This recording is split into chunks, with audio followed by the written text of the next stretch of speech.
அல்லேலூயா சொல்லுங்க பார்க்கலாம். முதலாவது ஒரு 7 விதமான பூ அப்படின்னு சொல்லி முடிக்கிற மாதிரி நான் காரியங்களை சொல்லுகிறேன். முதலாவது வார்த்தை லூக்கா 34 சொல்றார், பிதாவே இவர்களுக்கு மன்னியும் என்று தாங்கள் செய்கிறது என்னதென்று அறியாதிருக்கிறார்கள்னு சொல்கிறாங்க. இயேசு சொல்கிறதான வார்த்தையை நல்லா கவனிங்க. இவ்வளோ பாடுகள் போராட்டமான சூழ்நிலையில் இயேசு இவர்களை மன்னியும் என்று சொல்லுகிற ஒரு முக்கியமான காரியத்துக்குள்ளே நாம் பார்க்கிறோம். மன்னிப்பு என்று சொல்லும்போது அது தெய்வத்துவத்துக்கு உள்ள காரியம். மன்னிக்கிற சுபாவம் மிக அவசியமானது. இயேசு மன்னிப்பை பற்றி நிறைய இடத்துல பைபிளில் பேசியிருக்கிறார். மத்தேயு 6:14-15 வசனங்களை நீங்கள் வாசிக்கும் பொழுது அங்கே சொல்லியிருக்கிறார். வாசிங்க. மனுஷருடைய தப்பிதங்களை நீங்கள் அவர்களுக்கு மன்னித்தால் உங்கள் பரமபிதா உங்களுக்கும் மன்னிப்பார். அப்படி ஆண்டவர் அப்படி அவர்களை உபதேசிக்கிறார். ஆனால் உபதேசித்தது மாத்திரமல்ல, இயேசுனுடைய சிலுவை பாடுகளில் அந்த முதல் வார்த்தையை அவர் மன்னிக்க சொல்லுகிறதான வார்த்தையை மாத்திரம் நம்ம அங்கே பார்க்க முடியும். ஆண்டவரே இவர்களுக்கு மன்னியும். இது யாருக்கு செய்யப்பட்ட கொடுமை அப்படின்னு சொன்னால் இயேசுவுக்கு தான் அந்த யூத போர் சேவகர்கள் செய்ததான காரியம். ஆனால் ஆண்டவர் அவர்களை மன்னிப்பதில் உண்மை உள்ளவராக, அதான் நான் 2 வார்த்தை சொல்ல முடியும், உபதேசித்தார், அதை உண்மையாக்கினார். அல்லேலூயா. இன்னைக்கு நம்ம உபதேசிக்கிறோம், ஆனால் உண்மை ஆக்குகிறோமா? இன்னைக்கு ஒவ்வொரு வருஷமும் நம்ம இதை தியானிக்கிறோம், மன்னிக்க வேண்டும் என்று தியானிக்கிறோம். ஆனால் நான் மன்னிக்கிறோமா என்கிறதான அந்த இடத்துல நம்ம எப்படி இருக்கிறோன்னு கொஞ்சம் யோசிச்சு பாருங்கள். எல்லாரையும் மன்னிச்சிட்டிங்களா?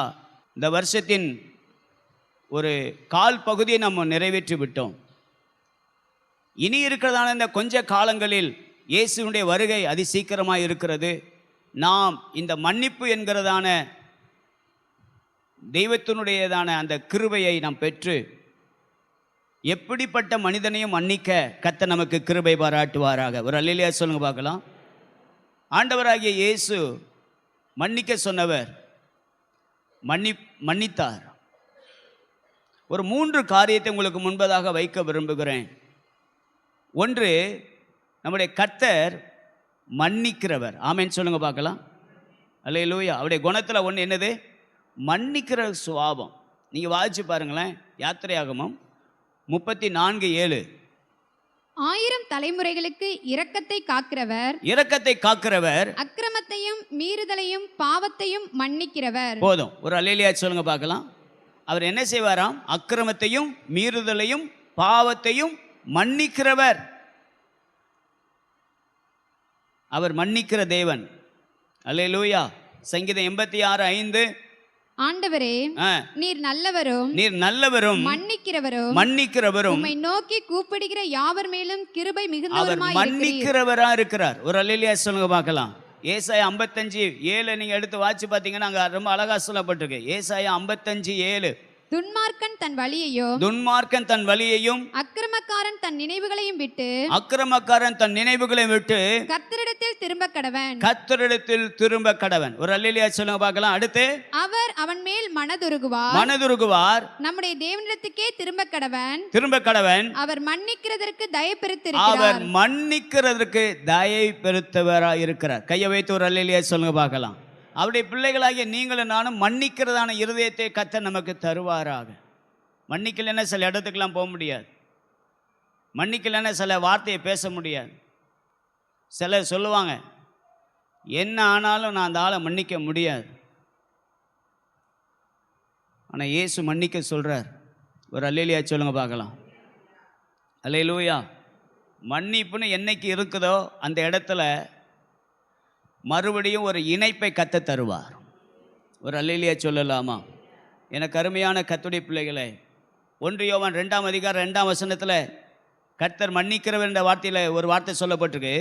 1 யோவான் 2:2 நம்முடைய பாவங்களை நிவர்த்தி செய்கிற நம்முடைய பாவங்களை நிவர்த்தி செய்கிற கிருபாதர பலி அவரே. அவரே நம்முடைய பாவங்களை நம்முடைய பாவங்களை மாத்திரமல்ல சர்வலோகத்தின் பாவங்களையும் நிவர்த்தி செய்கிற பலியாய் இருக்கிறார். கையை வைத்து ஒரு ஆமேன் சொல்லுங்க பார்க்கலாம். மன்னிக்கிறவர் பலியாக வந்தார். ஆமேன் சொல்லுங்க பார்க்கலாம். தன்னையே பலியாக ஒப்பு கொடுத்தார். கர்த்தர் மன்னிக்கிறவர். ஆமேன், அல்லேலூயா. ரெண்டாவது, கர்த்தர் மன்னித்தவர். இந்த உலகத்தில் இயேசு இந்த பூமியில் இருந்தபோது அநேகரை இயேசு மன்னித்தார். அதுக்கு ஒரு சில உதாரணத்தை மாத்திரம் உங்களுக்கு ஞாபகப்படுத்த விரும்புகிறேன். யோவானுக்கு எழுதின சுவிசேஷம் 8ஆம் அதிகாரம் 1ஆம் வசனத்திலிருந்து அந்த 11ஆம் வசனம் வரைக்கும் நீங்க வாசிச்சுட்டு 11ஆம் வசனத்தை மாத்திரம் வாசிங்கம்மா. அதற்கு அவள் இல்லை இல்லை, அதற்கு அவள் இல்லை ஆண்டவரே என்றாள். இயேசு அவளை நோக்கி நானும் உன்னை ஆக்கினைக்குள்ளாக தீர்க்கிறதில்லை, நீ போ, இனி பாவம் செய்யாதே என்றார். கையை வைத்து ஒரு அல்லேலூயா சொல்லுங்க பார்க்கலாம். அந்த இடத்துல இயேசு மாத்திரம், வேற யாராவது ஒருத்தர் இருந்திருந்தாங்கன்னா நியாய தீர்ப்பு கொடுத்துருப்பாங்க. ஆனா இயேசு மன்னிச்சார். கர்த்தர் அதை தான் எதிர்பார்க்கிறார். ஆமேன்னு சொல்லுங்க பார்க்கலாம். அல்லேலூயா.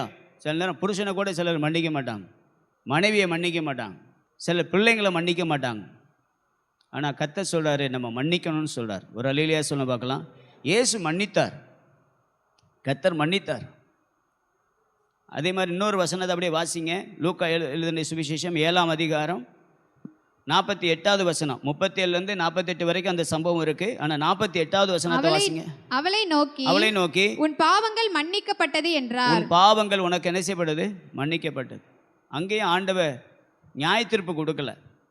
இயேசு இனிமேத்தான் நியாயாதிபதியா வருவார். ஒரு அல்லேலூயா சொல்லுங்க பார்க்கலாம்.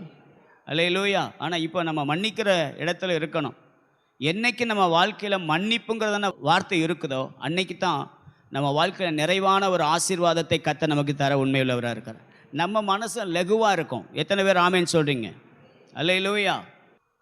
ஏழ்மையாக இருக்கிறப்ப ரொம்ப தாழ்மையாக இருப்பாங்க, எதையும் மன்னிப்பாங்க. ஆனால் கொஞ்சம் காசு பணம் வந்துட்டுன்னு வச்சுக்கோங்களேன், அவனை நான் மன்னிக்க மாட்டேங்கிறதான ஒரு நிலைமைக்குள்ளே வருவாங்க. உங்களுக்கு கர்த்தர் கொடுத்ததான எந்த உயர்வுமே எந்த ஆசீர்வாதமுமே அவருடைய சுவாபத்தை இல்லாமல் ஆக்கிவிடக்கூடாது. இன்றைக்கி நிறைய பேர் எப்படி இருக்காங்க தெரியுமா? காசு வர்ற வரைக்கும் ஒரு லெவலில் இருக்காங்க. காசு வந்த பிறகு சிலர் நான் மன்னிக்க மாட்டேன்னு சொல்கிறதான ஒரு நிலைமையில் போயிடுவாங்க.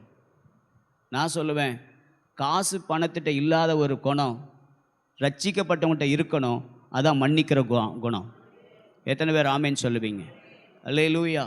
கர்த்தர் அந்த கிருபைகளை நமக்கு தருவாராக. இயேசு மன்னித்தாருங்க.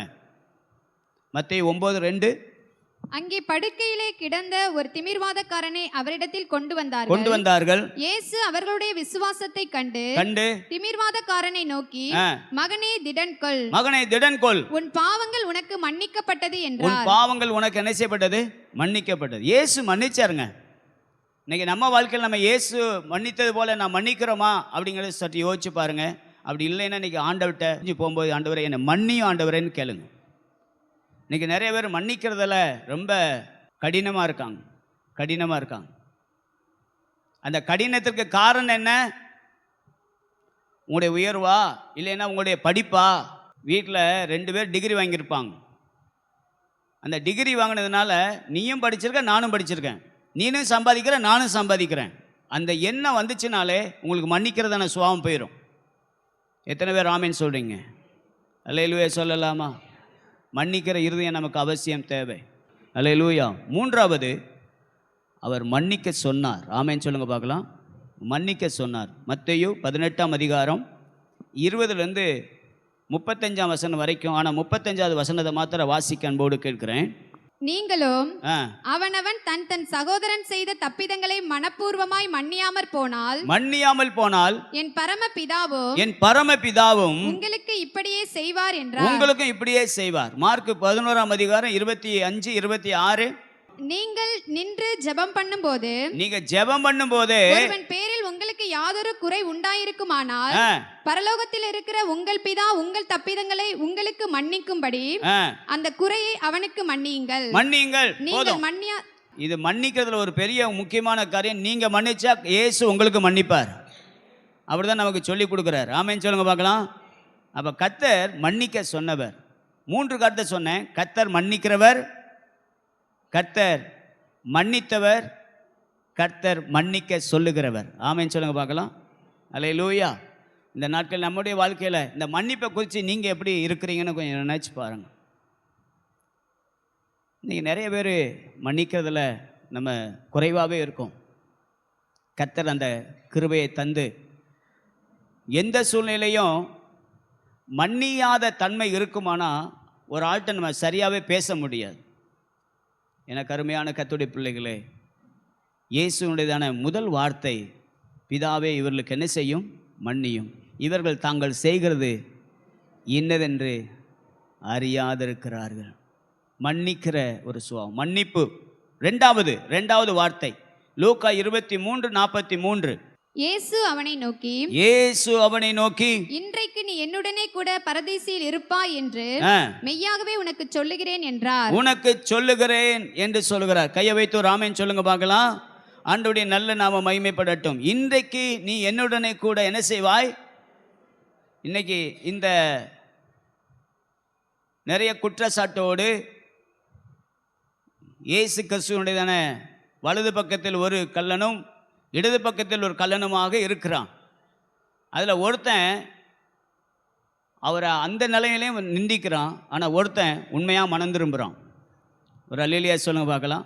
அப்படி மனம் திரும்பினதான அவனை பார்த்து ஆண்டவர் சொல்கிறாரு, இன்றைக்கு நீ என்னுடனே கூட எப்படி இருப்பாய்? பரதேசியில் இருப்பாய். ஒரு ரட்சிப்பு. ஆமென் சொல்லுங்க பார்க்கலாம். இந்த ரட்சிப்பு உங்கள் வாழ்க்கையில் மிக அவசியமானது. இயேசு கிறிஸ்து அந்த சிலுவையில் கூட ரட்சிக்கிற ஒரு மனப்பான்மையோடு இருந்தார். அவர் என்ன நோக்கமாக வந்தாரோ அந்த நோக்கத்தை சிலுவையில் கூட நிறைவேற்றினார். எத்தனை பேர் அதை ஏற்றுக்கொள்ள முடியும்? அல்லேலூயா. ஆனால் நம்ம கடைசி நிலையில் எப்படி இருக்கிறோம்? ஆரம்பம் நல்லா தான் இருக்கும் சிலருக்கு, ஆனால் இயேசுவை போல நம்முடைய வாழ்க்கையும் காணப்பட வேண்டியது அவசியமாக இருக்குது. ஒரு அல்லேலூயா சொல்லுங்க பார்க்கலாம். அல்லேலூயா.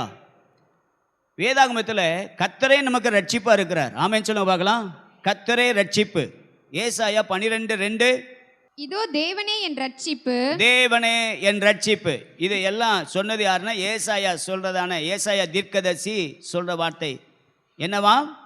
தேவனே என் ரட்சிப்பு, தேவனே என் ரட்சிப்பு. ஒரு அல்லேலூயா சத்தமா சொல்லுங்க பார்க்கலாம். அவரே கடைசியா சொல்ல, அவரே எனக்கு ரட்சிப்புமானார். ஆமென் சொல்லுங்க பார்க்கலாம். அல்லேலூயா. அப்ப ரட்சிக்கிற தேவன் கர்த்தரே ரட்சிப்பு. இன்னைக்கு நிறைய பேர் அவரை பார்த்து பேசுறாங்க. உணர்ந்தவங்க சொல்றாங்க கர்த்தர் தான் என் ரட்சிப்பு, கர்த்தரே என் ரட்சிப்பு அப்படின்னு சொல்றார். அப்படி 2-3 வசனத்தை நான் உங்களுக்கு ஞாபகப்படுத்த முடியும். வாசிங்க. சங்கீதம் 62:2 வாசிங்க. 62:2. அவரே என் கண்மலையும், என் ரட்சிப்பும், என் உயர்ந்த அடைக்கலமும் ஆனவர். அல்லேலூயா. கர்த்தரே நமக்கு ரட்சிப்பு. 2வது வார்த்தை ரட்சிப்பு. இயேசு கல்வாரி சிலுவையில் ரட்சிப்பை உண்டாக்கினார். இன்னைக்கு அந்த ஒரு கல்லனை ஆண்டவர் ரட்சித்தார் அப்படின்னு சொல்றோம். இல்லை, அந்த சிலுவை மூலமாக இன்னைக்கு நம்ம எல்லாருமே ரட்சிக்கப்பட்டு வந்திருக்கிறோம். கர்த்தரே என் ரட்சிப்பு. ஆமென் சொல்லுங்க பார்க்கலாம். அல்லேலூயா. ரெண்டாவது கர்த்தரால் தான் ரட்சிப்பு. ஆமென் சொல்லுங்க பார்க்கலாம். முன்னாடி என்ன சொன்னேன்? கர்த்தரே ரட்சிப்பு. இப்போ கர்த்தரால் ரட்சிப்பு. கை வைத்து ஆமென் சொல்லுங்க பார்க்கலாம். அப்போஸ்தலர் 4ஆம் அதிகாரம் 12ஆம் வசனம். அப்போஸ்தலர் 4:12. அவராலே அன்றி வேறு ஒருவராலும் ரட்சிப்பு ரட்சிப்பு இல்லை. அடுத்து நாம் ரட்சிக்கப்படும்படிக்கு வானத்தின் கீழெங்கும் மனுஷர்களுக்குள்ளே அவருடைய நாமமே அல்லாமல் வேறே ஒரு நாமம் கட்டளையிடப்படவும் இல்லை என்று சொல்லப்படும். அவராலே அன்றி வேறு ஒருவராலும் ரட்சிப்பு இல்லை. அல்லேலூயா. உணர்த்துகிறவர்கள், முன்னாடி சொன்னேன், உணர்ந்தவர்கள் சொல்லுவாங்க கர்த்தரே ரட்சிப்பு. ஆமென். கர்த்தரே என் ரட்சிப்பு. அது உணர்ந்தவங்க சொல்லுவாங்க.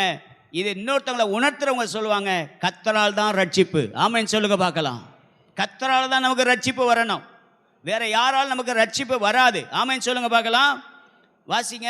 ஏசாயா 43:11 நான் நானே கர்த்தர், நானே கர்த்தர், என்னை அல்லாமல் இரட்சகர் இல்லை, என்னை அல்லாமல் இரட்சகர் இல்லை. ஒரு அல்லேலூயா சொல்லுங்க பார்க்கலாம். எரேமியா 3:23 குன்றுகளையும் திரளான மலைகளையும் நம்புகிறது விருதா, நம்புகிறது விருதா. இப்ப உலகத்துல மக்கள் எல்லாம் ஓடிக்கொண்டிருக்கிற இடத்தை பாருங்க, மலையை தேடி ஓடுறாங்க. ஆனா வேதம் சொல்லுது, திரளான மலைகளை நம்புகிறது விருதா என்று மெய். இஸ்ரவேலின் ரட்சிப்பு எங்கள் தேவனாகிய கர்த்தருக்குள் இருப்பது என்பதே மெய்யே. கையை வைத்தோர் அல்லேலூயா சொல்லுங்க பார்க்கலாம். அப்ப கர்த்தரால் தான் ரட்சிப்பு. ஆமென். மூணாவது, கர்த்தரிடத்தில் தான் ரட்சிப்பு. ஆமென் சொல்லுங்க பார்க்கலாம். அல்லேலூயா. முன்னாடி சொன்னேன், உணர்ந்தவர்கள் கர்த்தரே என் ரட்சிப்புன்னு சொல்லுவாங்க. உணர்த்துறவங்க சொல்லுவாங்க கர்த்தரால் தான் ரட்சிப்புன்னு சொல்லுவாங்க. மூணாவது, உறக்க சொல்றவங்க எப்படி சொல்லுவாங்கன்னா கர்த்தரிடத்தில் ரட்சிப்பு. ஆமென். கர்த்தரிடத்துல தான் நமக்கு ரட்சிப்பு இருக்கு. ஆமென். சங்கீதம் 130:7 வாசிங்க. இஸ்ரவேல் கர்த்தரை நம்பி இருப்பதாக, கர்த்தரிடத்தில் கிருபையும் அவரிடத்தில் திரளான மீட்பும் உண்டு. அப்ப கர்த்தரிடத்துல தான் ரட்சிப்பு. உலகத்தில் இருக்கிற எல்லா மனிதர்களையும் ரட்சிக்கிற ஒரே வல்லமை இயேசுட்ட தான் இருக்கு. அல்லேலூயா சொல்லுங்க பார்க்கலாம். நல்ல சத்தமா ஒரு அல்லேலூயா சொல்லுங்க. நம்ம வாழ்க்கையில ரொம்ப முக்கியமா நம்ம பார்க்க வேண்டியது, தேவன் நமக்கு வச்சிருக்கிறதான கர்த்தரிடத்தில் தான் நமக்கு ரட்சிப்பு இருக்கு. ஆமென். வாசிங்க லூக்கா எழுதின சுவிசேஷம் 19ஆம் அதிகாரம் 9-10 வசனத்துல சகையுடனான சப்ஜெக்டை வாசிக்கிறோம். வாசிங்க. இயேசு அவனை நோக்கி இன்றைக்கு இந்த வீட்டுக்கு ரட்சிப்பு வந்தது. கையை வைத்து ஒரு அல்லேலூயா சொல்லுங்க பார்க்கலாம். கர்த்தரிடத்தில் தான் நமக்கு ரட்சிப்பு இருக்கு. நிறைய பேர் பணக்காரனா இருக்காங்க, பதவியில் இருக்காங்க, நல்லா படிச்சவங்க இருக்கிறாங்க, எல்லா நிலைமையிலும் உயர்ந்தவங்க இருக்கிறாங்க. ஆனா ரட்சிப்பு கர்த்தரிடத்துல தான் இருக்கு. ஒரு அல்லேலூயா சொல்லுங்க பார்க்கலாம். சகையு இயேசு வந்தபோது தான் அவனுக்கு ரட்சிப்பு உண்டாயிற்று. இந்த வீட்டுக்கு ரட்சிப்பு வந்ததுன்னு சொன்னார். ஒரு அல்லேலூயா சொல்லுங்க பார்க்கலாம். அல்லேலூயா. 2 கருத்தை நான் இப்போ சொல்லியிருக்கிறேன். ஒன்று மன்னிப்பு, இன்னொன்று ரட்சிப்பு. ஒரு அல்லேலூயா சத்தமா சொல்லுங்க. யோவானுக்கு சுவிசேஷம் 19ஆம் அதிகாரம் 26-27 வசனத்தை வாசிக்க அன்போடு கேட்கிறேன். அப்பொழுது இயேசு தம்முடைய தாயையும் அருகே நின்ற தமக்கு அன்பாயிருந்த சீஷனையும் கண்டு தம்முடைய தாயை நோக்கி ஸ்திரீயே அதோ உன் மகன் என்றார். பின்பு அந்த சீஷனை நோக்கி அதோ உன் தாய் என்றார். கையை வைத்து ஒரு அல்லேலூயா சொல்லுங்க பார்க்கலாம். இயேசு கூட கவனிங்க, இயேசு பரிசுத்த ஆவினால் நிரப்பப்பட்டவராக அவர் கன்னிமரியின் வயிற்றில் அவர் பிறந்தார். அதுக்கு பின்பு அதே மரியாள் பிள்ளைகளை பெற்றெடுத்தாங்க. ஆனால் இயேசுவுக்கு அன்பான சீசனை பார்த்து, அவருடைய தாயையும் பார்த்து அவர் சொல்கிறாரு, ஸ்திரியே அதோ உன் மகன் என்றார். பின்பு அந்த சீஷனை நோக்கி அதோ உன் தாய் என்றார். கை வைத்து ஒரு ஆமென் சொல்லுங்க பார்க்கலாம். அந்த சிலுவை மரணத்தில் கூட இது ஒரு 3வது ஒரு கடைசி வார்த்தையில் ஒன்று. இந்த 3வது வார்த்தை அன்பு. கை வைத்து ஒரு ஆமென் சொல்லுங்க பார்க்கலாம். அல்லேலூயா. என்ன இருக்கணும்? அன்பு இருக்கணும். குடும்பத்தின் மேலே ஒரு அன்பு உள்ளவராக இயேசு இருந்தார். ஆனால் அன்புங்கிறதான காரியத்தினால அவர் உறவுக்கு அதிகமான மேலிடத்தை கொடுக்கல, தம்முடைய சித்தத்தை செய்கிறவங்களுக்கு தான் மேலிடத்தை கொடுத்தார். ஒரு அல்லேலூயா சொல்ல பார்க்கலாம். ஒரு நாள் இயேசுநாதருடைய அம்மாவும் சகோதரர்லாம் வீட்டுக்கு வெளியில் வந்து நிற்கிறாங்க. இயேசுநாதர் வந்து சொல்கிறாங்க, இயேசுவே உண்மை பார்க்கறதுக்கு உங்கள் அம்மாவும் உங்களுடைய சகோதரலாம் வந்திருக்காங்க அப்படின்னு. இயேசு டக்குன்னு சொன்னார், என்னுடைய பிதாவின் சித்தத்தின்படி செய்கிற நீங்களே எனக்கு சகோதரமாக இருக்கிறீன்னு சொன்னார். கை வைத்து ஒரு ஆமென் சொல்லுங்க பார்க்கலாம். உறவுகள் 1000 இருக்கட்டும், ஆனால் தேவ சித்தம் உங்கள் வாழ்க்கையில் என்னைக்கு ஒரு மனுஷன் உண்மையாக ரட்சிக்கப்பட்டானோ அவன் தேவ சித்தத்தை செய்கிறவனாக இருந்தால் கட்டாயமாக தேவனுடைய நாமத்துக்கு மகிமையாக உறவுகளை பின்னாடி தள்ளுவான், தேவனை முன்னாடி வச்சிருப்பான். ஒரு அல்லேலூயா சொல்லுங்க பார்க்கலாம். சிலர் சர்வீஸை விட்டுட்டு நிறைய கல்யாணத்துக்கு போகாது. கல்யாணம் நம்ம போனால் தான் அவன் தாலி கட்டுவான்லாம் இல்லை. அல்லேலூயா சொல்லுங்கள். ஆனால் நீங்கள் உங்களுடைய ஆசீர்வாதத்துக்கு அது ஒரு தடையாக கூட இருக்கலாம். கர்த்தரை கனம் பண்ணுங்க. இயேசு இந்த இடத்துல சொல்கிறாரு, தன் தாயை அப்படியே விட்டுட்டு போல, நிர்கதியாக விட்டுட்டும் போல. ஒரு அல்லேலூயா சொல்லுங்க பார்க்கலாம். ஒரு உறவை உருவாக்கிட்டு போகிறார். கை வைத்து ஒரு ஆமென் சொல்லுங்க பார்க்கலாம். இது வரைக்கும் அந்த அம்மா இப்படி நான் நினைக்கிறேன், இது வரைக்கும் நான் இயேசுவின் தாய், நான் இயேசுவின் தாய் அப்படின்னு ஒரு கொஞ்சம் மார்பு தட்டியிருக்கலாம் அந்த அம்மா. ஆனால் இப்போ இயேசு எங்கே இருக்கார்? சிலுவையில் இருக்கார். ஆனால் இயேசு அந்த நேரத்தில் கூட தன்னுடைய தாயை விட்டே கொடுக்கல, தன்னுடைய அன்பான சீசன் இடத்துல ஒப்பு கொடுத்துட்டு போகிறாரு. ஒரு அல்லேலூயா சொல்ல பார்க்கலாம். இதில் 3 காரியம். 1, பெற்றோரை கனம் பண்ணுங்கள். கை வைத்தோர் ஆமென் சொல்லுங்க பார்க்கலாம். வாலிப சமுதாயத்துக்கு சொல்கிறேன், நீங்கள் பெரியவங்களாக இருந்தாலும் உங்களுக்கும் சொல்கிறேன், உங்கள் பெற்றோரை கனம் பண்ணணும். ஒரு ஆமென் சொல்லுங்க பார்க்கலாம். மாதத்துக்கு ஒரு தடவை போய் பார்க்குறீங்களான்னு பாருங்கள். ஃபோன் பண்ணி பேசுகிறீங்களா உங்கள் அம்மாட்ட? உங்கள் வீட்டில் உள்ள 1000 பேர் பேசலாம், ஆனால் நீங்கள் உங்கள் அம்மாவை உங்கள் அப்பாவை கனம் பண்ணுறீங்களா? பெற்றோரை கனம் பண்ணுங்கள், அது உங்களுக்கு ஆசீர்வாதம். யாத்திராகமம் 20:12. உன் தேவனாகிய கர்த்தர் உனக்கு கொடுக்கிற தேசத்திலே, உனக்கு கொடுக்கிற தேசத்திலே உன் நாட்கள் நீடித்திருப்பதற்கு, உன் நாட்கள் நீடித்திருப்பதற்கு உன் தகப்பனையும் உன் தாயையும் கனம் பண்ணுவாயாக. உன் தகப்பனையும் உன் தாயை என்ன செய்யணுமா? கனம் பண்ணுவாயாக. நான் ரொம்ப வசனங்கள் எடுக்காம எபேசியர் 6:2-3 வாசிங்க. பவுல் எழுதுறார் பாருங்க எபேசியர் சபைக்கு. உனக்கு நன்மை உண்டாயிருப்பதற்கும், உனக்கு நன்மை உண்டாயிருப்பதற்கும், பூமியிலே உன் வாழ்நாள் நீடித்திருப்பதற்கும். எல்லா பிள்ளைகள்லாம் கவனிங்க, உங்க வாழ்நாள் நீடித்திருக்கணும், பெற்றோரை கனம் பண்ணணும். கையை வைத்து ஒரு ஆமென் சொல்லுங்க பார்க்கலாம். சில நேரத்தில் கவனிங்க, சில பெற்றோர்கள் செய்கிற தவறு, தம்பி நீ வீட்டில் இரு, நான் சர்ச்சுக்கு போயிட்டு வரேன். இந்த போதனை அவன் எப்போ பெறுவான்? அவன் தூங்கிக்கிட்டே இருக்கான் பாஸ்டர், அவளுக்கு ஏகப்பட்ட வேலை பாஸ்டர். இருக்கட்டும், முதலாவது தேவனுடைய ராஜ்யத்தை அதை நீதியும் தேடுங்கள். நீங்கள் வந்தீங்கல்ல, உங்கள் பிள்ளைங்க, இன்னைக்கு அந்த பிள்ளைக்கு தேவையான வார்த்தை இங்கே தான் இருக்கு. பெற்றோரை கனம் பண்ணணும். உங்கள் பிள்ளையுடைய வாழ்நாள் நீடித்திருப்பதற்கு அந்த பிள்ளைகள் கர்த்தரை கனம் பண்ணுவது போல பெற்றோரை கனம் பண்ணணும்.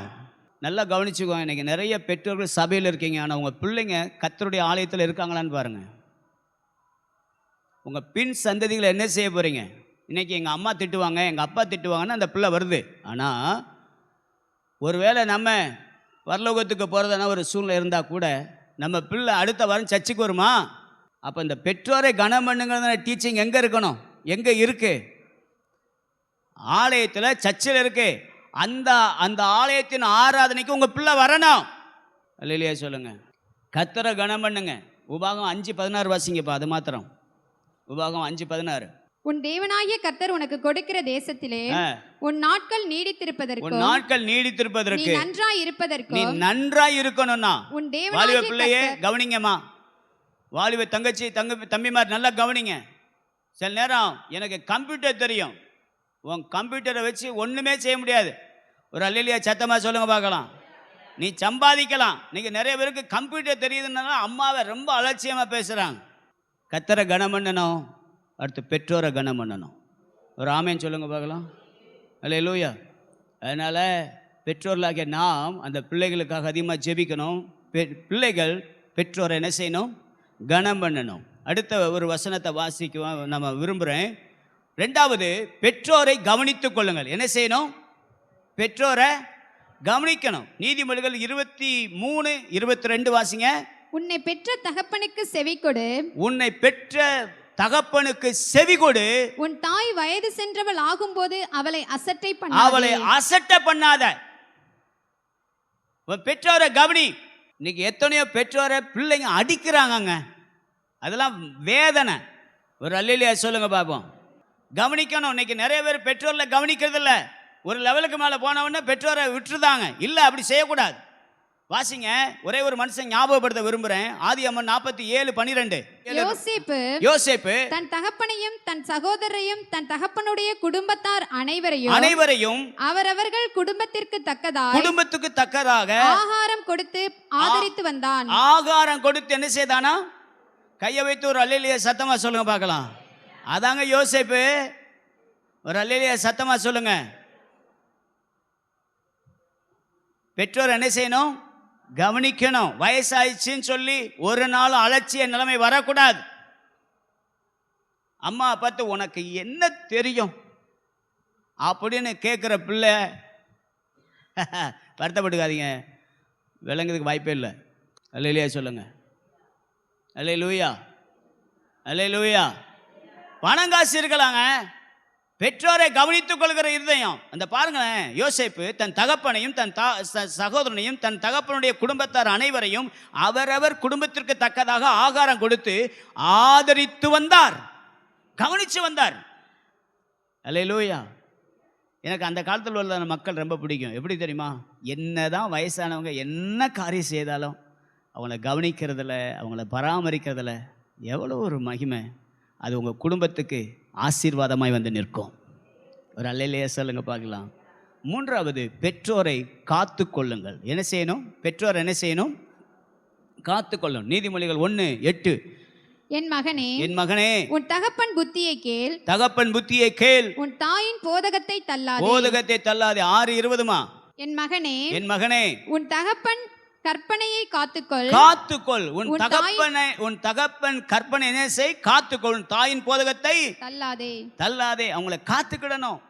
பெற்றோரை காக்கிறதான ஒரு இதயம் நமக்கு அவசியம் தேவை. ஒரு அல்லேலூயா சத்தமா சொல்லுங்க பார்க்கலாம்.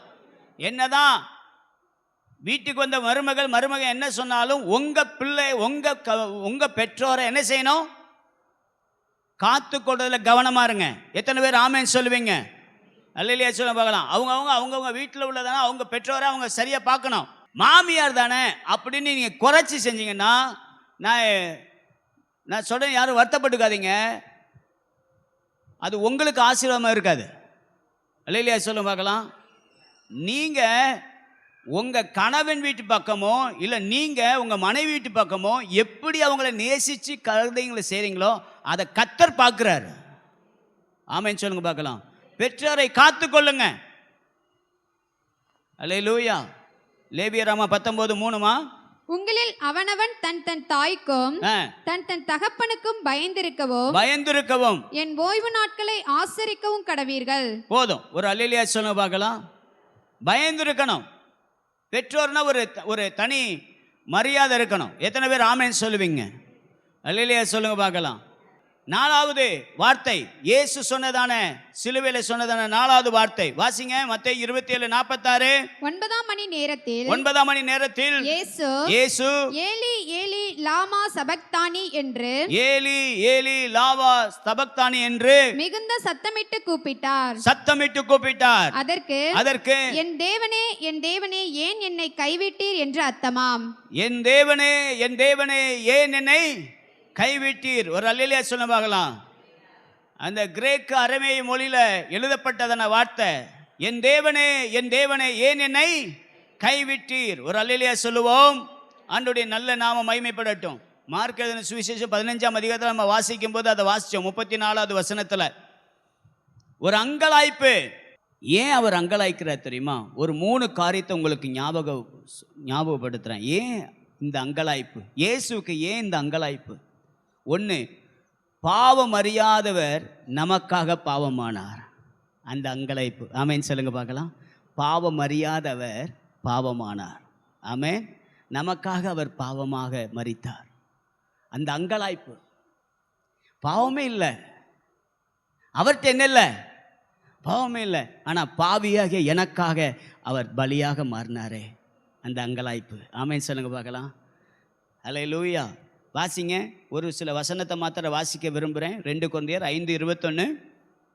நாம் அவருக்குள் தேவனுடைய நீதியாகும் படிக்கு பாவமறியாத அவரை நமக்காக பாவமாக்கினார். ஒரு அல்லேலூயா சொல்லுங்க பார்க்கலாம். அல்லேலூயா. அதனால தான் அந்த அங்கலாய்ப்பு. ஐயோ, நான் எந்த இதுவும் செய்யல, ஆனா என் ஜனத்திற்காக நான் மரிக்கிறேன். அந்த அங்கலாய்ப்பு. 2வது, நான் நிறைய வசனங்கள் உண்டு, ஆனால் எல்லாத்தையும் நான் சொல்லலை. ஆனால் ஒரு சில வார்த்தையை மாத்திரம் நான் சொல்லுகிறேன். 2வது, ஏன் இந்த அங்கலாய்ப்பு அப்படின்னு சொன்னால், ஒன்றாய் இருந்தவர் நமக்காக தனிமையாய் மாறினார். அல்லேலூயா சொல்லுங்க பார்க்கலாம். எப்படி ஒன்றா இருந்தாராம்? ஏசாயா 59:2 வாசிங்க. ஏசாயா 59:2. உங்கள் அக்கிரமங்களே உங்களுக்கும் உங்கள் தேவனுக்கும் நடுவாக பிரிவினை உண்டாக்குகிறது. அப்போ நமக்கும் ஆண்டவருக்கும் பிரிவினை உண்டாக்குனது எது? பாவம். அந்த பாவத்தின் கோரமாகத்தான் நானும் பிதாவும் ஒன்றாய் இருக்கிறோம்னு சொன்னார் பாருங்க. வாசிங்க. யோவான் 10:30. நானும் பிதாவும் ஒன்றாய் இருக்கிறோம் என்றார். நானும் பிதாவும் ஒன்றாய் இருக்கிறோம். அடுத்த வசனத்தை அப்படியே வாசிங்கம்மா. 8:29. 8:29. அதே யோவான் 8:29. என்னை அனுப்பினவர் என்னுடனே கூட இருக்கிறார். பிதாவுக்கு பிரியமானவைகளை நான் எப்பொழுதும் செய்கிறபடியால் அவர் என்னை தனியே இருக்க விடவில்லை என்றார். அப்படி ஒன்றாய் இருந்தவர் நமக்காக இப்ப தனியாய் மாட்டி விட்டார். அல்லேலூயா சொல்லுங்க பார்க்கலாம். அதனால தான் அந்த அங்கலாய்ப்பு. நானும் பிதாவும் ஒன்னா இருந்தப்பா, ஆனா இன்னைக்கு உங்களுடைய பாவங்கள் தேவனையும் என்னையும் பிரித்து விட்டது. அந்த வேதனையில அவருடைய அங்கலாய்ப்பு. ஒரு ஆமென் சொல்லுங்க பார்க்கலாம். நம்பர் 3, ஏன் இந்த அங்கலாய்ப்பு? அருகில் இருந்தவர் நமக்காக தூரமானார். ஆமென். சங்கீதம் 22:11 வாசிங்க. என்னை விட்டு தூரமாகாதேயும், ஆபத்து கிட்டி இருக்கிறது, சகாயரும் இல்லை. என்னை விட்டு தூரமாகாதேயும். ஆண்டவருடையதான ஒரு சத்தத்தை கேளுங்க. அருகில் இருந்தவர் நமக்காக தூரமானார். அந்த தூரமா தான் அவர் அங்கலாய்ப்புக்குள்ள கொண்டு வந்துருச்சு. ஒரு அல்லேலூயா சத்தமா சொல்லுங்க பார்க்கலாம். அங்கலாய்ப்பு. 4வது, இயேசு கிறிஸ்துவுடையதான சிலுவை மரணத்தில் உள்ளதான வார்த்தையில ஒன்று அங்கலாய்ப்பு. இன்னைக்கு இந்த அங்கலாய்ப்பு உங்களுக்காக எனக்காகவும் அருகில் இருந்தார். நீதிமொழியில் சொல்லப்பட்டிருக்கு, நான் அவரோடு எப்படி இருந்தேன்னா செல்ல பிள்ளையா இருந்தேன். அல்லேலூயா. ஆனா இன்னைக்கு ஆண்டவரே என்னை கைவிட்டு விட்டீரே என்று கூப்பிடுறார். அல்லேலூயா. ஆண்டவருக்கு மகிமை உண்டாகட்டும். அருகில் இருந்தவர் நமக்காக தூரமானதுனால அங்கலாய்ப்பு வருகிறது. நம்பர் 5, இயேசுடைய 5வது வார்த்தை 19, யோவான் 19:28 வாசிங்க.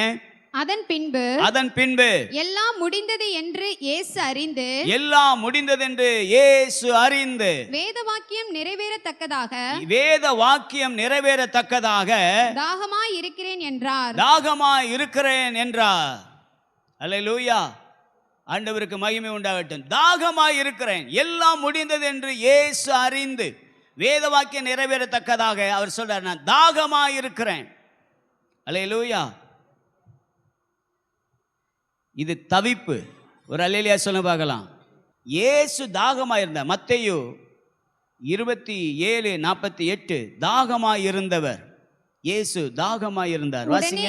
உடனே அவர்களில் ஒருவன் ஓடி கடற்காலானை எடுத்து காடியில் தோய்த்து அதை ஒரு கோலில் மாட்டி அவருக்கு குடிக்க கொடுத்தார். அவர் தாகமாய் இருந்தார்.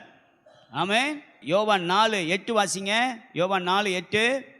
அப்பொழுது சமாரியா நாட்டாளாகிய ஒரு ஸ்திரீ தண்ணீர் மொள்ள வந்தால் இயேசு அவளை நோக்கி தாகத்துக்கு தா என்றார். ஒரு அல்லேலூயா சொல்லுங்க பார்க்கலாம். தாகமாய்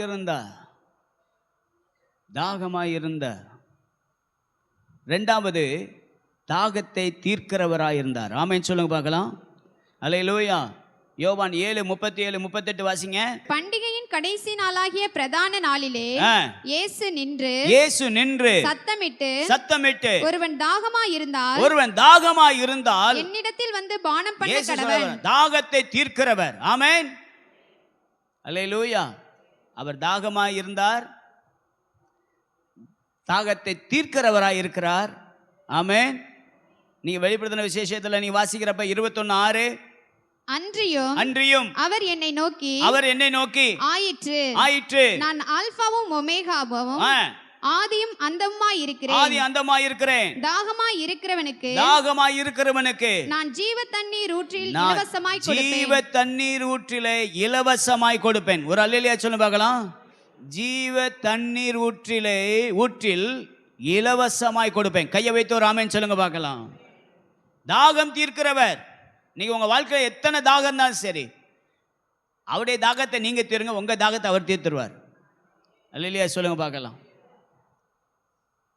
அடுத்து என்ன சொன்னார் தெரியுமா? தாகம் தீர்க்க சொன்னார். ஆமென் சொல்லுங்க பார்க்கலாம். அல்லேலூயா.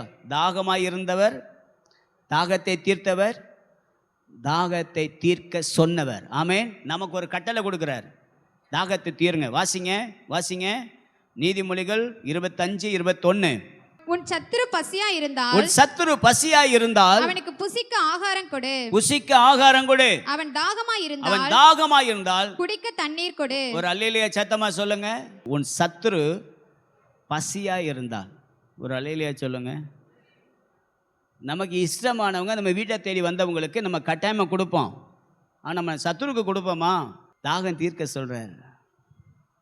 பாஸ்டர், நான் எவ்வளோதான் பாஸ்டர் கொடுக்கறது, கொடுத்து அவங்க என்னை ஒரு மாதிரி நினைக்கிறாங்க பாஸ்டர். பரவாயில்ல, ஒரு நேரம் வரும் கர்த்தர் அவங்கள உணர்த்துவிப்பா.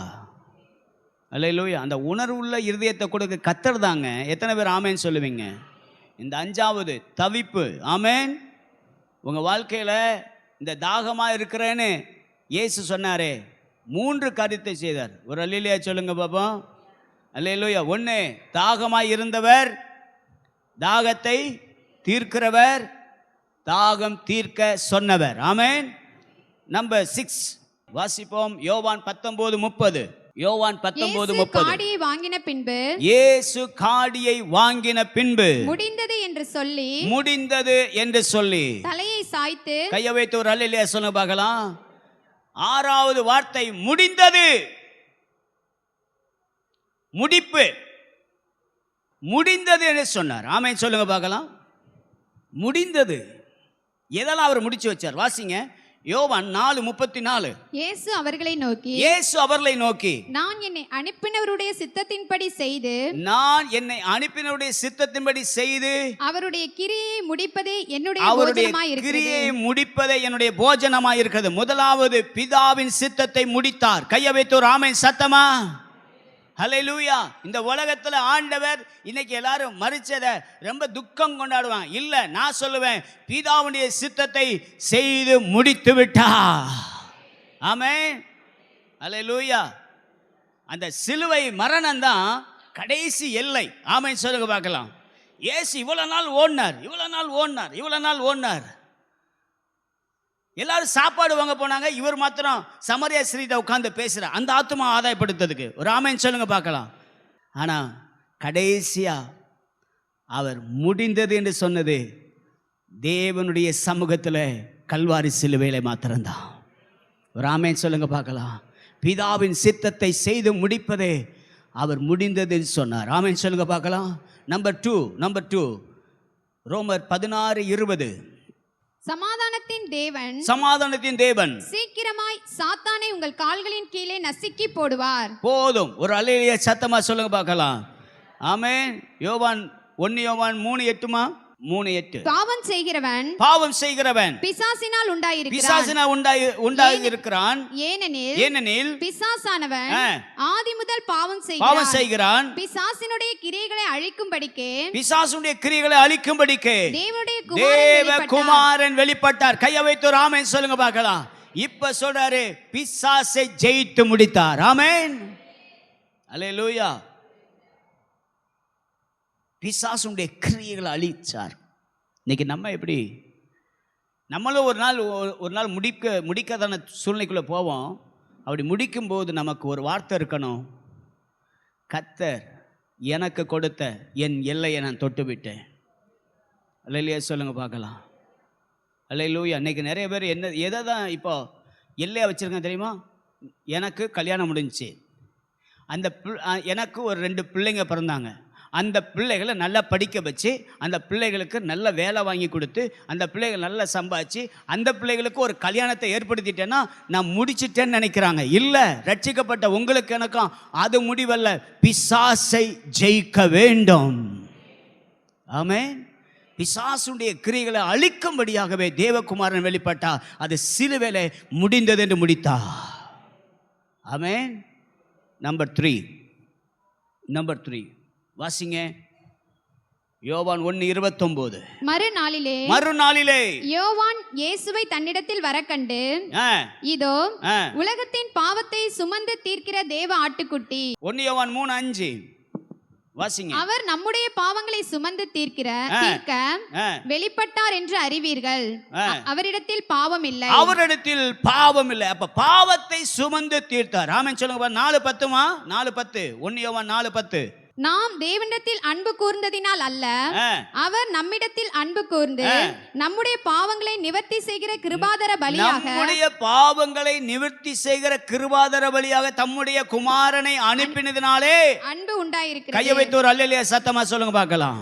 இப்ப இயேசுடைய மரணம் முடிந்தது என்று சொல்லப்பட்ட வார்த்தை பாவத்தை சுமந்து முடித்தார். ஆமென் சொல்லுங்க பார்க்கலாம். அல்லேலூயா. இந்த நாளில் முடிந்தது. ஒரு நேரம் வரும் நம்முடைய பள்ளி படிப்பு முடியும், ஒரு நேரம் வரும் நம்முடைய காலேஜ் படிப்பு முடியும், ஒரு நேரம் வரும் நம்முடைய வேலை வாய்ப்புகள் எல்லாம் செய்து முடிக்கிற ஒரு நேரம் வரும், ஒரு நேரம் வரும் நம்ம வாழ்க்கையை முடிகிற ஒரு நிலைமை வரும். அப்படி முடியும் என்றதான ஒரு நிலைமை வரும்போது என் கர்த்தர் எனக்காக வச்சிருந்த தேவ சித்தத்தை நிறைவேற்றிட்டேனா, பிசாசை ஜெயிச்சிட்டேனா, பாவம் இந்த உலகத்தில் இருக்கிற பாவத்தெல்லாம் நான் ஜெயிச்சிட்டேனான்னு நீங்களும் முடித்தவர்களாக எழும்ப வேண்டும். ஒரு ஆமென் சொல்லுங்க பார்க்கலாம். முடிந்தது, முடிப்பு. நம்பர் 7 7வது வார்த்தை. 7வது லூக்கா 23:46 வாசிங்க. இயேசு பிதாவே உம்முடைய கைகளில் என் ஆவியை ஒப்புவிக்கிறேன் என்று, உம்முடைய கைகளில் என் ஆவியை ஒப்புவிக்கிறேன் என்று மகா சத்தமாய் கூப்பிட்டு சொன்னார். இப்படி சொல்லி ஜீவனை விட்டார். இப்படி சொல்லி ஜீவனை விட்டார். கை வைத்து ஒரு ஆமென் சொல்லுங்க பார்க்கலாம். ஒப்புவிப்பு. ஆமென். தம்மை பலியாக ஒப்பு கொடுத்தார். வாசிங்க.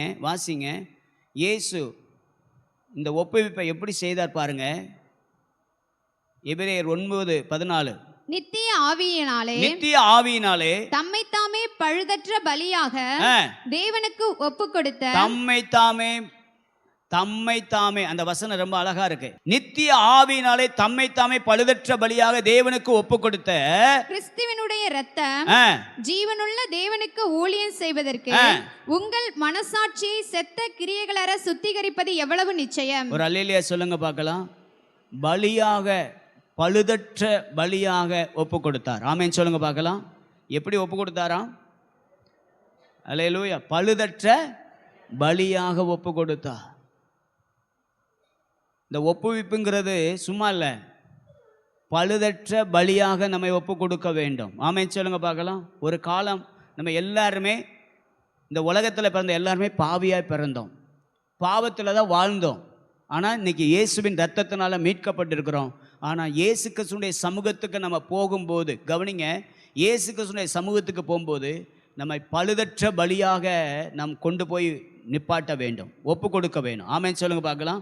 ஒரு வசனத்தை அப்படியே வாசிங்களேன். 1 தெசலோனிக்கர் 5:23. சமாதானத்தின் தேவன் தாமே உங்களை முற்றிலும் பரிசுத்தமாக்குவாராக. உங்கள் ஆவி ஆத்மா சரீரம் முழுவதும் நம்முடைய கர்த்தராகிய இயேசு கிறிஸ்து வரும்போது குற்றமற்றதாய் இருக்கும்படி காக்கப்படுவதாக. ஒரு அல்லேலூயா சத்தமா சொல்லுங்க பார்க்கலாம். அந்த பலியாக நமக்கு ஒப்பு கொடுத்ததுனால நம்ம இப்ப யாரா மட்டும்னா குற்றமற்றவளை மாறி இருக்கிறோம். அல்லேலூயா சொல்லுங்க பார்க்கலாம். நம்ம வாழ்க்கை ஒவ்வொரு நாளும் அப்படி மாறணும். ஆமென். எனக்கு அருமையான கர்த்தருடைய பிள்ளைகளே, ஏசாயா 53:10 சொல்லுகிறது. ஏசாயா 53:10 வாசிங்க. அவர் எப்படி தம்மை ஒப்பு கொடுத்தாராம்? கர்த்தரோ அவரை நொறுக்க சித்தமாகி அவரை பாடுகளுக்கு உட்படுத்தினார். அவருடைய ஆத்துமா தன்னை குற்ற நிவாரண பலியாக ஒப்பு கொடுக்கும் போது போதுமா? ஒரு அல்லேலூயா சொல்லுங்க பார்க்கலாம். அவருடைய ஆத்துமா தன்னை குற்ற நிவாரண பலியாக ஒப்பு கொடுத்தார். இரண்டாவது, பாவம் இல்லாமல் தம்மை ஒப்பு கொடுத்தார். ஆமென் சொல்லுங்க பார்க்கலாம். பலியாக ஒப்பு கொடுத்தார், பாவம் இல்லாமல் நம்மை ஒப்பு கொடுத்தார். எபேசியர் 5:27 கரைதிரை முதலானவைகள் ஒன்றும் இல்லாமல் பரிசுத்தமும் பிழையற்றதுமான மகிமையுள்ள சபையாக அதை தமக்கு முன் நிறுத்திக் கொள்வதற்கும் தம்மை தாமே அதற்காக ஒப்பு கொடுத்தார். ஒரு ஆமென் சொல்லுங்க பார்க்கலாம். பாவம் இல்லாமல் தம்மை ஒப்பு கொடுத்தார். ஆமென். 1 பேதுரு 2:23. 1 பேதுரு 2:23. அவர் வையப்படும் போது பதில் வையாமலும் பாடுபடும் போது பயமுறுத்தாமலும் நியாயமாய் தீர்ப்பு செய்கிறவருக்கு தம்மை ஒப்புவித்தார். நியாயமாய் தீர்ப்பு செய்கிறவர்களுக்கு தம்மை என்ன செய்தாராம்? தம்மை ஒப்பு கொடுத்தார். பாவம் இல்லாமல் தம்மை ஒப்பு கொடுத்தார். நம்மள என்ன செய்வோம்? பாவம் இல்லைன்னா நியாயத்துக்காக நிற்போம். ஆனா பாவம் இல்லாமல் தன்னை கர்த்தர் நமக்காக ஒப்பு கொடுத்தார். ஆமென். மூன்றாவது பாதுகாப்பாய் தம்மை ஒப்பு கொடுத்தார். ஆமென். பாதுகாப்பாய் ஒப்பு கொடுத்தார். யோவான் 10:17-18 வசனத்தை வாசிங்க. நான் என் ஜீவனை மறுபடியும் அடைந்து கொள்ளும்படிக்கு அதை கொடுக்கிறபடியினால் பிதா என்னில் அன்பாய் இருக்கிறார். ஒருவனும் அதை என்னிடத்திலிருந்து எடுத்துக்கொள்ள மாட்டான். அதை அவ்வளவு பாதுகாப்பா என்ன செய்யறாராம்? தம்மை ஒப்பு கொடுத்தார். ஆமென். பாதுகாப்பா ஒப்பு கொடுக்கிறார். வாசிங்கம்மா. ஒருவனும் அதை என்னிடத்திலிருந்து எடுத்துக்கொள்ள மாட்டான். நானே அதை கொடுக்கிறேன். கையை வைத்து ஒரு ஆமென் சொல்லுங்க பார்க்கலாம். அவர்கிட்ட யாரும் பறிக்கலாம் முடியாது. இயேசுவே உம்மை நம்ம அடிக்கிறோம் அப்படிலாம் யாரும் செய்ய முடியாது. ஆனா அவர் தம்மையே ஒப்பு கொடுத்தார். ஆனா பாதுகாப்பா ஒரு உண்மையிலே எனக்கு இந்த வார்த்தையை வாசித்த உடனே, ஆண்டவரே பாதுகாப்பாக தன்னை ஒப்பு கொடுத்தீங்களா ஆண்டவரே, என்னையும் இன்னைக்கு இந்த உலகத்தின் காரியத்துக்கு என்னை பாதுகாப்பாக வச்சு உங்கள் கையில் ஒப்பு கொடுக்கணும். ஆமென் சொல்லுங்க பார்க்கலாம். அல்லேலூயா. நிறைய பேர் என்ன சொல்லுவாங்க? பாஸ்டர் சூழ்நிலை அப்படி ஆயிடுச்சு பாஸ்டர். இல்லை, சூழ்நிலை கைதியாக அல்ல, சந்தர்ப்ப கைதியாக நான் அல்ல, எல்லாத்துலேயும் என்னை காத்து அவருக்கு நான் என்னை ஒப்பு கொடுக்க வேண்டும். 2 தீமோத்தேயு 1:12. அதன் நிமித்தம் நான் இந்த பாடுகளையும் அனுபவிக்கிறேன். ஆயினும் நான் வெட்கப்படுகிறதில்லை. ஏனென்றால் நான் விசுவாசித்திருக்கிறவர் இன்னார் என்று அறிந்திருக்கிறேன். கையை வைத்து ஒரு ஆமென் சொல்லுங்க பார்க்கலாம். ஒரு காலத்துல ஆண்டவர் என்னை அந்த இடத்துல கொண்டு போய் நிப்பாட்ட போகிறார். ஆமென். இயேசு பாதுகாப்பை தம்மை ஒப்பு கொடுத்தார். இன்னைக்கு நம்மளை பாதுகாத்து கொள்ளணும் கிறிஸ்துவின் வசனத்தினாலே, இயேசுவின் இரத்தத்தினாலே. ஆமென். அப்படி ஒப்பு கொடுத்து நம்ம ஆண்டவருக்காக உண்மையா வாழ்றப்ப நான் சொல்லுவேன், கர்த்தர் உங்களை கொண்டு பெரிய காரியங்களை செய்வார். ஆமென்.